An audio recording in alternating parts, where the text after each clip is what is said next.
Wow.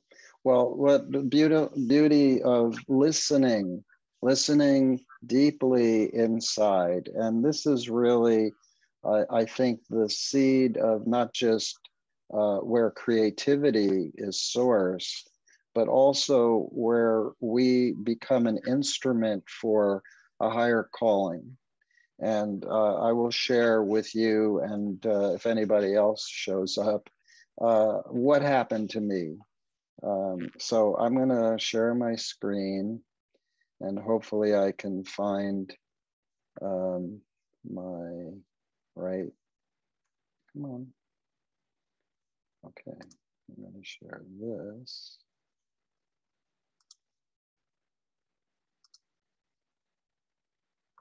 Okay, can you see that? Okay. All right.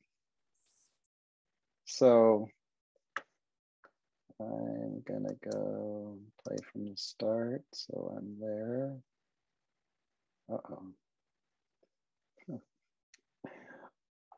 Can you still see it okay? All right.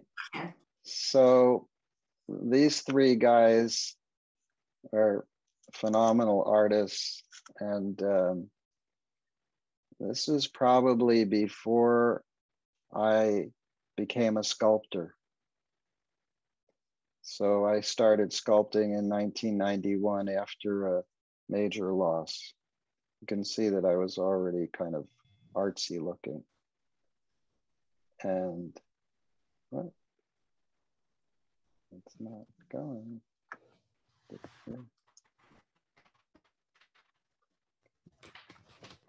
When you surround yourself with artwork, something happens.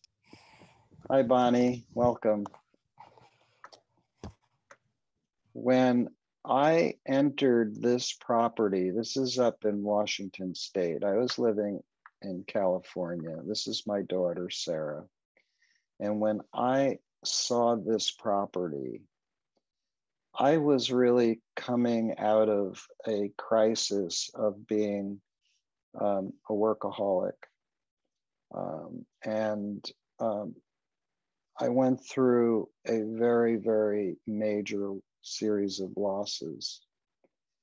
And when I stepped onto this land, I thought, I would love to do this. I would love to just live my life making art. I always enjoyed making things with my hands.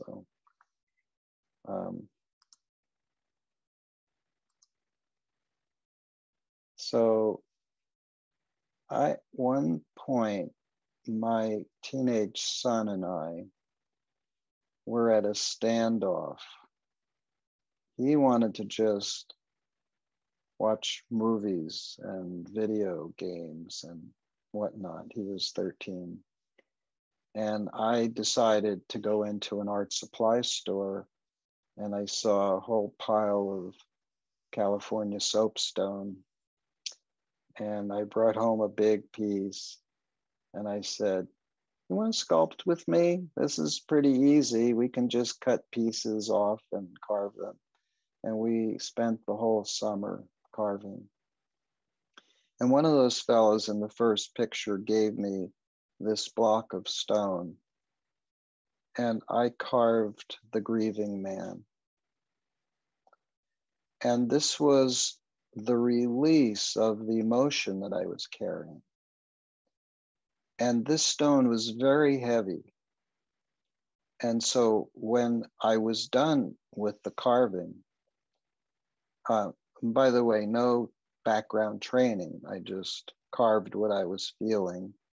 And the stone was holding the loss and the grief that I was carrying. I was released of it. It was in the stone. So, and then I tuned into my body, and I was feeling enormous shame, because not only had I lost a company that I had built up to quite a sizable amount, lost it in a long litigation, I had also divorced my second wife. I had given up our home, and I no longer wanted to be in business. And I just felt this enormous shame. And I didn't even want you to see me. So this is like looking at the wall. And it relieved a lot of my shame. And then I carved this piece called Rebirth. And it was a very interesting experience, because if you saw this piece upside down and pictured a heavy load on its back, you would feel a burdened man. And I made it in clay, and then I was carving it in stone, and the clay model kept falling over because the little feet couldn't hold up the weight of the piece. And all of a sudden it rolled onto his back, and I saw it as a birthing pose. And then that was a metaphor for me to drop my load and birth myself anew. And then I continued carving, and I got more figurative. And then even more meeting with shamanic people, and carved this. And then this was, at the time, the largest piece I called Mudra. And that's granite, hard. And then I got a commission to do this. So this is the mother on the right is out of 5,000 pound block. And the child was out of a 1,500 pound block. So these three pieces, it took me about a year to finish it and install it. And there's a little detail shot. And then there were more losses. And so I began to carve phoenix sculptures. And there's a part in the phoenix myth where you're entering the fire. The transformation of your life is about to happen. You're nowhere near ready to rise. The phoenix rising is not coming until whatever needs to be healed and scorched has taken place.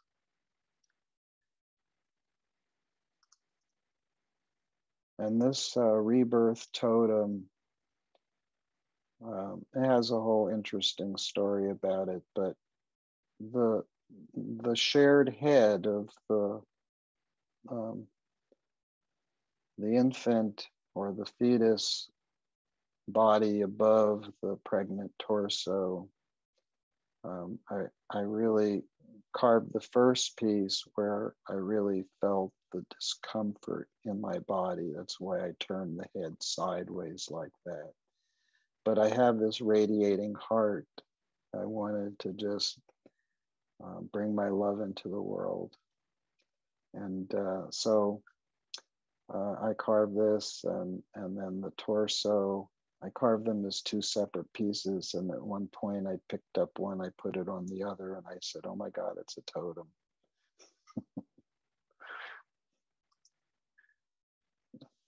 Well, this piece was the first carving of this onyx out of Utah. And this was it was a very challenging time. My teenage son, who graduated from college with an art degree, he had a mental breakdown. And there was really not much I could do because he was hiding. He didn't want to be found. So I was working on this piece, and I was sanding it down with my tears. And the prayer that I had was that all children are God's children, and that I just had to offer it up into the light. And he is now, many years later, 20, 25 years later, he's a father of two, and he's a beautiful, beautiful man. He really got grounded in having a family. So anyway, that's the story of that piece. And then this was when I met my present wife, Lisa, we kept saying that we were two in one body. Or sometimes we would say we were one in two bodies. But here's the backside of this carving. And this was the beginning to end my figurative period. At a certain point, I had been written as a life tenant on property up in Washington State. I built my studio there. I lived in a manufactured home on 3 acres with an old man who was very happy to have a companion on the land. And then one day he decided to sell the land, and I was evicted. And that was another major, I told you how I started. I basically started out of loss. And so here was the next big one. And I carved this piece and it cracked. It broke in half. And these images that I'm sharing now from way back, they were just expressive of what I was going through. And amazing, every one of these sculptures, except my first and second one, are in somebody else's home. They wound up turning into my livelihood.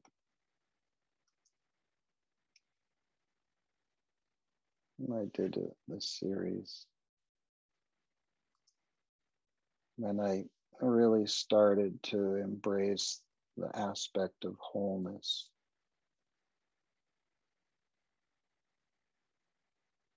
Which today, listening to the Holo movement, which is all about David Bohm's sense of wholeness, which was this connected universe that we're all one with. And that's what my future art will lead to, which you'll see a little later. So in my eviction, I thought, if I only carved one more sculpture in my life, what would it be? And I thought, I want to express the I am. That I am presence that's within each of us. And whatever we say we are, that's,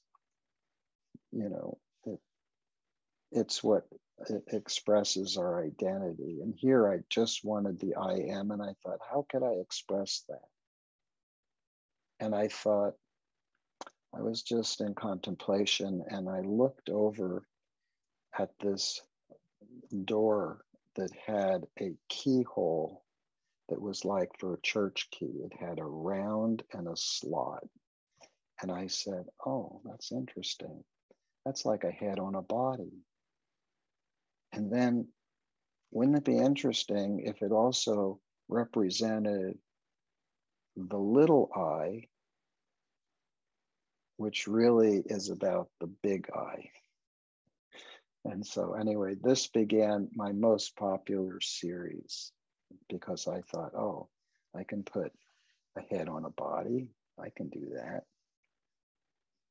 I carved this in Berlin. I met Lisa in Germany, and I lived with her for about 6 months, and I could just carve in a studio and ship things back to the United States and sell them and go back, and did that for half a year. This piece was really important because I really wanted to express integration. And so by using different stones and different textures, I really liked, I had a whole series of these. And then one day I carved this. Holier than thou. It was obviously a pun, but this, I later, I cast it in bronze. I've made a number of them, which I just called Inner Space. And it really was kind of the beginning of portals, of really kind of what shows up when that light reveals that there's something on the other side. And this was a phenomenal sundial. You could just stare at it and watch the shadow change on the ground as we're spinning. That was interesting. So here's another I am, and another I am, and another I am. And then at one point I thought, well, what if I carve out a space and so that the head is revealed in the negative space? And I carved this. And this sculpture transformed me because I had, from 1970 till this day, I had really been a student and seeker of Eastern philosophy. And in Eastern philosophy, the Anahata is the heart chakra. And when I looked up the definition of Anahata, it talked about the vibration creating of the heart without percussion or friction. And I saw this as like a type of a tuning fork. And that negative space was generating this energy of the heart. And then I looked at it from the standpoint of Genesis. Because that energy that's released from this is creating all that is. It's like the sound vibration that is the vibration that is this totality. And then I was uplifted to, like, I don't know, it was like weeks. I felt so humbled that I could create a form that represented the creation of all of this. And it wasn't like an epiphany, though it had that quality to it, but it just took me away. And when I finished it, I brought it into the home and I said, Lisa, I'm so happy with this design and what it represents. I think that I'm done. I don't think that I'm going to make any more sculptures. I'm just going to leave it on this high note. And she said, oh, but that would be so great if it was big, like in a park. So this is the influence of my wife. You know, I wound up making 3 of these out of 2,000-pound blocks of stone. And anyway. So then I woke up one morning with the idea of, I don't know if there's a message in the chat for me, but I see there's a red thing. Is there anything that I need to address? I just added a nice comment for you to read out. Oh, okay, thank you. So one morning I woke up and I thought, wow, it would be really great for light to come through my artwork. And I had been trying to cast glass in the United States. And for a year, I had one failure after the other. And so I went online and I found a studio in the Czech Republic, which wasn't that far away from where Lisa lived in Berlin. So we arranged a visit and I brought 3 waxes. And so the one that I'm holding now turned into this. And this other one that I brought, which was my most favorite piece, turned into this. And then I had carved in Berlin a piece that I called The Guardian after I'd gone to this memorial site. And just checking my time. And they cast this for me. And then we went to the most inspirational museum in the Czech Republic, and look at these. Clearly a wow. And this husband and wife team created the studio that was casting my pieces. So what an honor. Here's an idea to give you the scale. This is my friend Doris, Lisa's best friend. And then I started working with gateways. And here I'm working in some wax to create I ams in glass. And then here, this Genesis, I wound up exhibiting in the Louvre in Paris.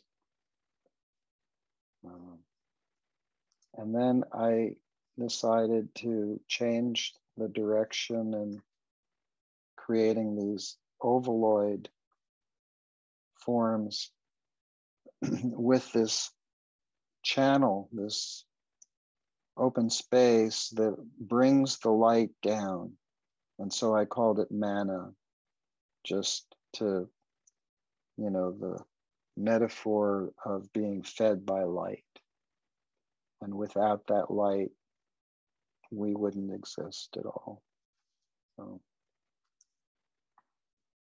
then this I called Lightfall. It's just a beautiful piece. I love these glass pieces, and most of them are gone.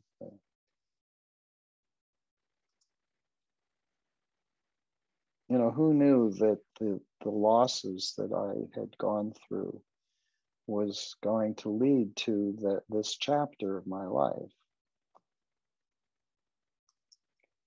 And then I created this peace portal.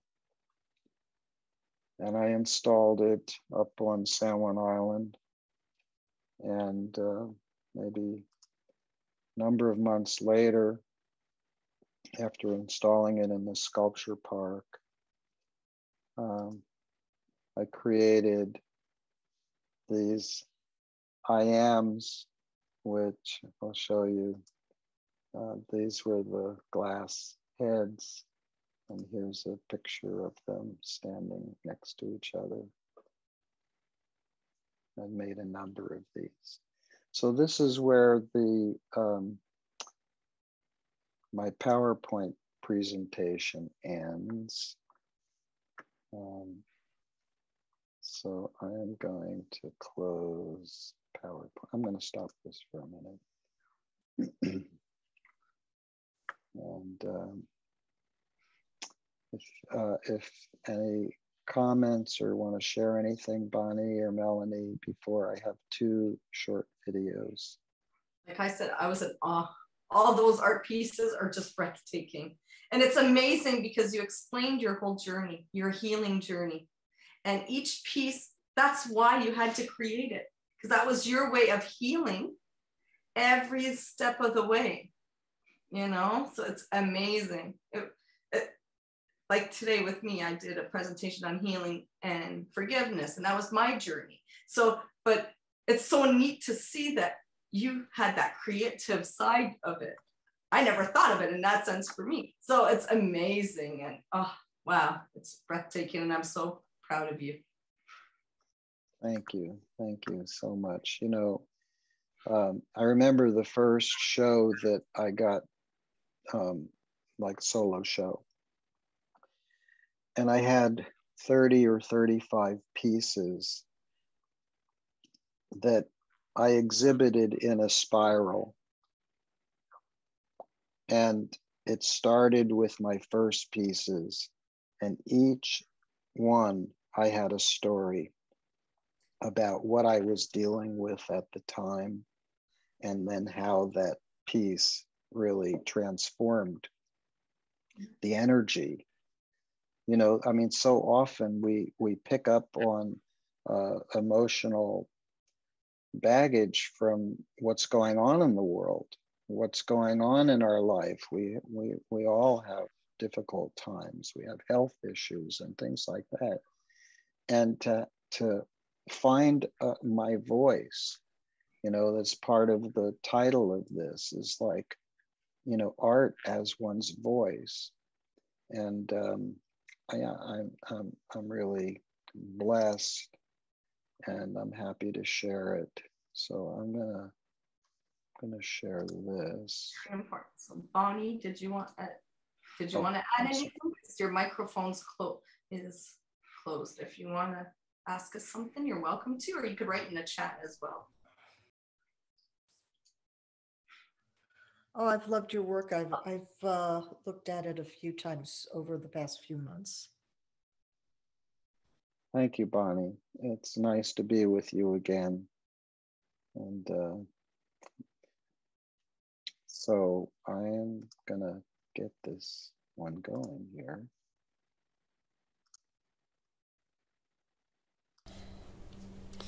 Yeah, there was just a transition that was beginning in my life. And there was something about this design that I really didn't know whether it was just another one of these great inspirational sculptures, or was there more to it than that? I was looking for a project to work on with my son over the summertime, and I went into an art supply store and saw a big pile of soapstone and thought, oh, my son's really good with his hands. I'll bring some of that home and we'll spend the summer together. And so we began carving all summer long, 6-8 hours a day we sculpted. And when he started school in September, I really enjoyed it, and so I continued. The sculptural medium of stone is reductive. You're subtracting away what isn't the sculpture.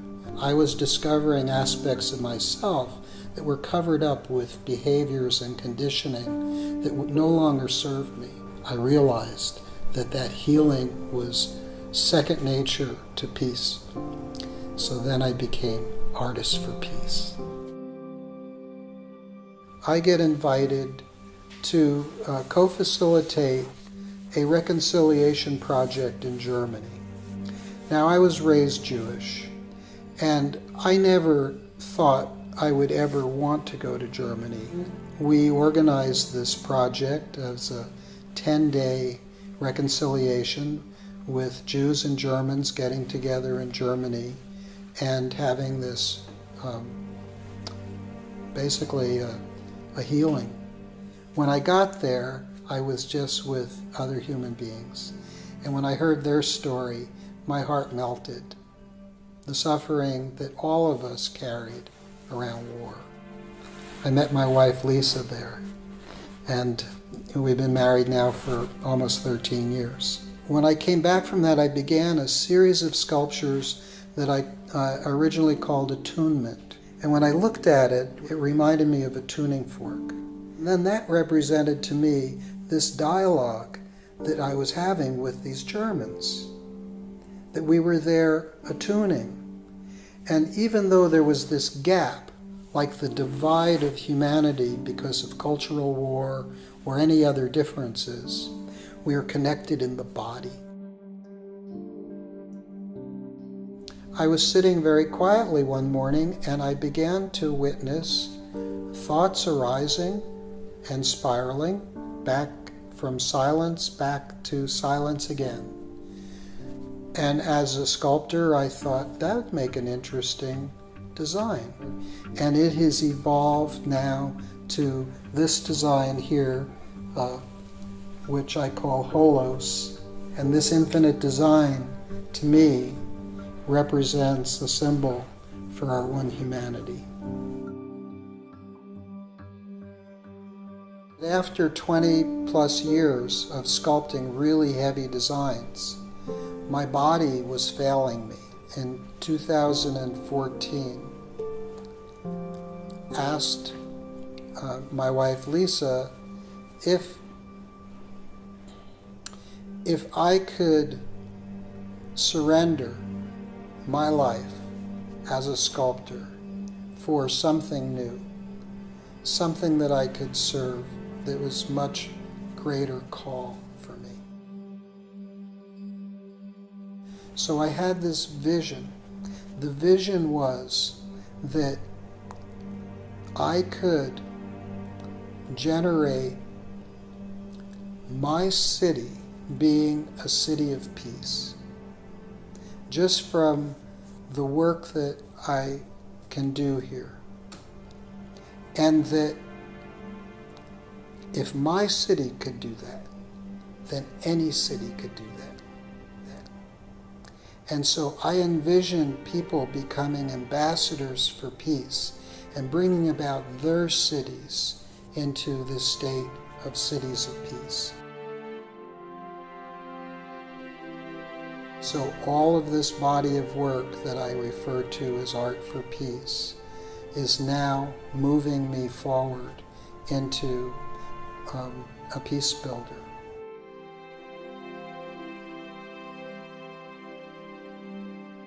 And I'm very happy to say that on April 14th, 2015, our mayor, Mayor Lara of Ojai, declared Ojai an international city of peace. And since then, more and more of my friends from around the country are asking me to mentor them so that their cities can begin building a culture of peace. We might feel separate, but we're all essential to the whole. We're all connected at the source.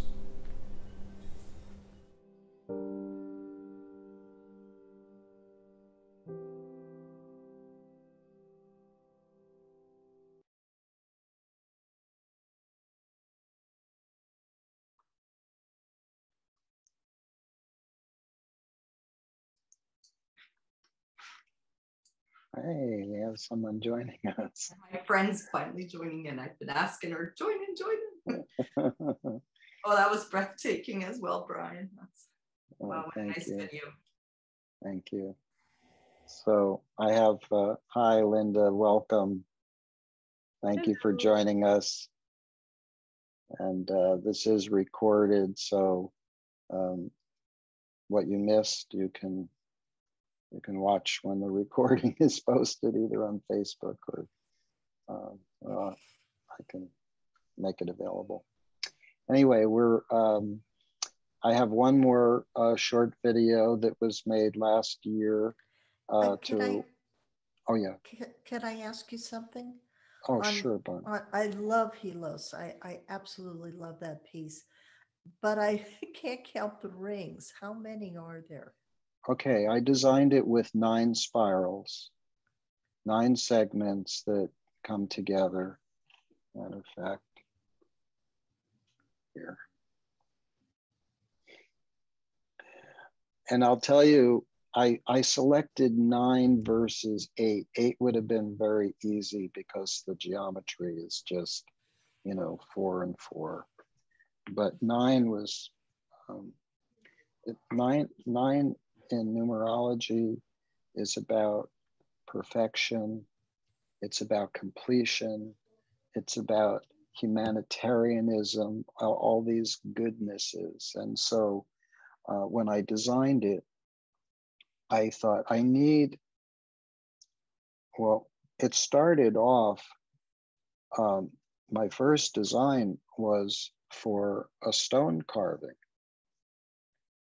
This open design where you can see the infinite looping of this infinite energy that is generating everything. The first time a physicist saw it, he said, "You've modeled the creative pattern of the universe."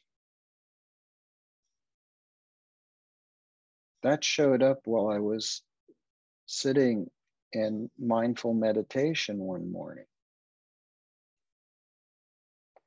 And as I observed my thoughts, as they were bubbling up from this kind of infinite wellspring of thought, they silenced. They went from silence back to silence, and then the next one, and the next one. And all of a sudden, I saw the geometry of a spiraling torus. And of course, the thought arose, that would make a beautiful sculpture. And then the thought that followed that was, well, your first teacher said, thoughts make manifest. As you think, so you become. And that was followed by, well, if I actually get up and make this sculpture, it will be a proof that thoughts make manifest, because it didn't exist before that original thought. So there was power in that. And then when I carved it and I saw that it represented the unity of the diversities of our humanity, and that the reason that we have conflict is that we feel separate from each other. And because of that separation, we feel like we can do harm or think badly of the other, which is all fear-based. And I'm about unity and love. That's where I come from. So I said, my God, I've created a new symbol for peace in 3 dimensions. And that's what led me to say, I'm going to create a city of peace with this design. So with that said, and we're getting low on time, I want to just share this one next short video. It's just 2 minutes, and then we can come together again.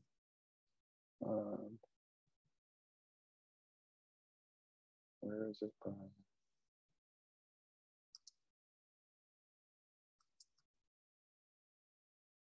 No, this is not. I'm looking for the 2-minute one. Sorry. I'm going to find it. Here it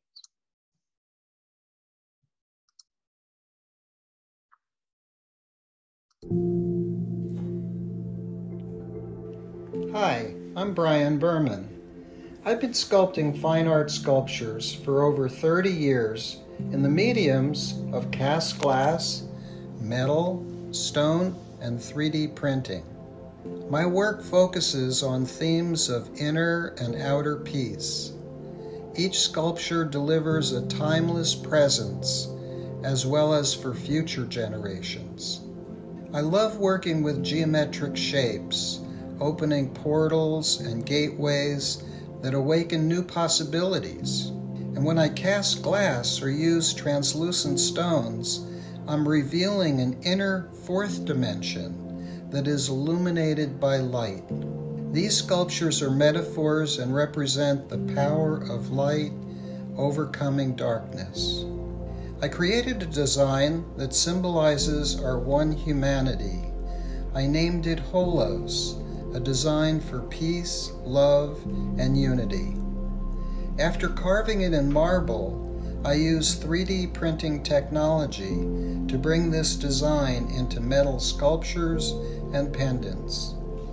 In 2014, with other peace supporters, my wife and I co-founded Ojai as an international city of peace.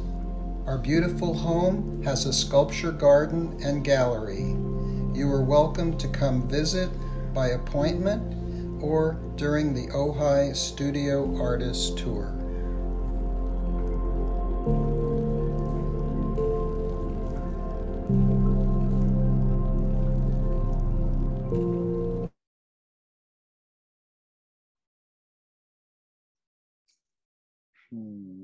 Thank you. Is this Ojai, New Mexico? Ojai is, it's near Ventura, California. It's inland from the ocean, about 12 miles up, about 900 feet. It sits in a very unusual valley where the mountains on both sides of the valley run east and west, where most mountain ranges along the borders of our nation and other nations usually run along following the ocean, but this runs the other way. And so when the sun is setting on the ocean, it makes something that they call the pink moment, where the mountains turn pink from the sunset on the water. It's a pretty special place. It was used in the movie, which you probably never heard of, called The Lost Horizon, which was a like Valhalla place in Tibet where people didn't age. Old movie. Anyway, but lots of artists live here. I'm part of an arts organization that has over 80 members in it. And in October, second weekend of October, we hold a studio tour over 3 days. And there's no way that you can see all 80 plus artists in 3 days. You know, people would come to our home here, and sometimes they would say to their partner, "You could go on, I'm just going to stay here, it's so peaceful." So anyway, that's where Ojai is. Oh, sorry. No, that's okay. What did you say? In a chat, Bonnie added something about the movie you were talking about. Oh, thank you. Thank you, Bonnie. Yeah, it's one of my favorite movies, especially the original. With Ronald Colman. Yes. Yeah, well, I guess we go back that far. Yeah.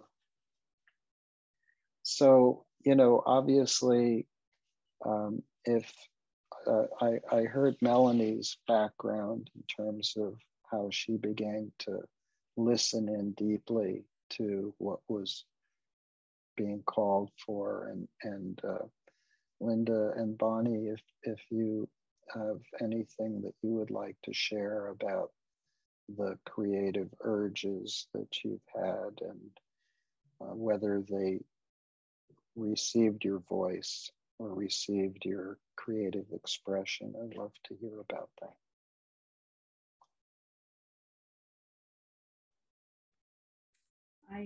I would consider myself perhaps an artist, but not to the extent that you express your creativeness. But I do like to tinker and create things of my own. One of my projects in the spring was to salvage wood from the forest behind my home. And with that wood, I built a garden box. And now I grow vegetables. And so it was important to me to not destroy another tree just to grow more vegetables. It just didn't make sense. And so recycling wood from the forest made a lot more sense to me. And it was a way to honor Mother Earth and all of its glory at the same time. And yeah, so I do enjoy creating things out of finds, things I find along the side of the road, things I find here and there, and give them new life. And that's something I enjoy. Beautiful, beautiful. Yes, to live a life honoring sustainability is an art form. You know, it really busts the cultural conditioning that we have grown up with here in this culture. And I'm speaking in a broad, sweeping general terms because I know that, you know, my experiences are far different than, say, people on the reservation land or inner city. Yeah, so I have found the importance for me of living in nature, because the very essence of everything in nature, when you look at it and study it, you don't even have to study it. Everything is being itself. So if I am kind of worked up about something, if I just go and stare at the ground or look at a tree or climb into a tree, it's all just being. And that's what I need. I need to just be. I didn't show you any of my just be sculptures, but I created a lot of them, especially with my name being BB, Brian Berman. So, Bonnie, do you want to share anything? Well, I do, but I'm not on a tape. Okay, certainly honor that. Happy to connect with but you. I do want to ask you, the center circle on the Helios piece, does that have certain speakings to you? Well, I don't know whether you were on any of the World Unity Wednesday meetings where Emanuel Kunzelman talked about the holo movement as representing that we come together like as if we're sitting around the fire, where we receive our rejuvenation from spirit, and then we move out into our lives and bring whatever gifts we have into the world. But when we come back to that center point, we're one with everything, everyone. So it does represent that for me. And when I designed it, they all come together. Each of these spirals comes together in that hub. And that hub, in that description of my my morning meditation, or whatever I would name it, was that was the place of stillness. Because I was sitting that morning, unlike many, many mornings where I sit, and I was just still in witness mode. So I was watching my body as a witness. And when the first thought arose, I just witnessed it. I didn't feed it any energy. I didn't even want to get involved with what it was about. And it went back to the source, stillness. And then the next and the next. And so when we think about that, we all come from the same source. Our creation was the gift of life. We've all received it. And I don't know if any of you have had anything as serious as a near-death experience. but I did where I fell out of a tree about 20 feet and I landed on my rib cage, and I was sure that I had died because everything was black. There was no sense perception, but I was still the same I. My I am presence was just like there, but I'm dead. And that connected me with this eternal I. And so, you know, when I think of that center area of stillness, that's what births everything. Where do our thoughts come from? It's like if we slow life down, there's space in between our thoughts. And that's really important to slow things down, because otherwise we're just kind of in a running thought process. And if you're holistic at all, you know that your thoughts can influence your emotional body. And then all of a sudden, you know, you have a thought and then you get an upset stomach, or it could be much worse. We could really develop a condition in our body based upon our thought process. And one of the things, because my wife Lisa is a naturopath and holistic healer and a great person on lots of levels, one of the main causes of ill health is toxic environment. So that would include, besides a toxic work environment or a living environment, it can include toxic food. And a variety of toxic food is news that is toxic to our well-being. So we have to monitor what we intake, and then from there, investing our energies in the thoughts that we want to manifest. So here we are together, World Unity Week participants, because we want world unity. Yeah. So we're a couple minutes from our end time. I just really appreciate you all being with me and giving me the opportunity to tell this story. Never told before in this way. So, oh, thank you, Brian. It was incredible. It really touched me.